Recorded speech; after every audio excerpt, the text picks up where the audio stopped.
Jadli.com.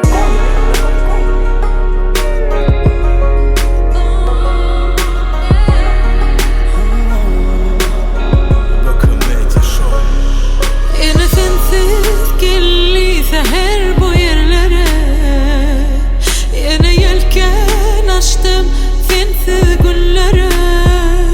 Ah giderip vardın baltımı eller, seni kerden kuyser vuruldum yar. Bu tenle yürek ağlar sana yanmalı mı? Bu sevgi bize armağan bulup kalmalı mı? Yanmalı mı hasrette ben senden uzakta? Ağlama içimde bana sen sevdiğin kadar. Bu tenle yürek ağlar sana yanmalı mı?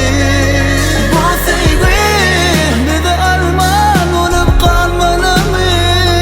Yanmalı mı hasrette ben senden uzakta? Ağlamak içimde bana sen sevdiğin kadar.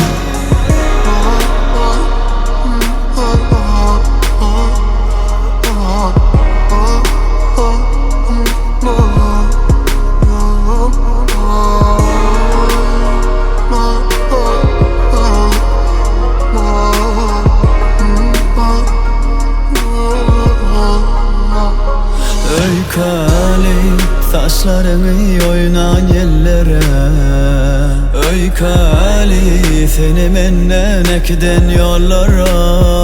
Ah giderip birden baltımı elle, seni her dem kuyser bollum ya. Bu tenle yürek ağlar sana yanmalı mı? Bu sevgi bize armağan olup kalmalı mı? Yanmalı mı hasrette ben senden uzakta? Ağlamak içimde bana sen sevdiğin kadar. Bu tenle yürek ağlar sana yanmalı mı? Bu sevgi bize armağan bulup kalmalı mı? Yanmalı mı hasrette ben senden uzakta? Ağlama içimde bana sen sevdiğin kadar.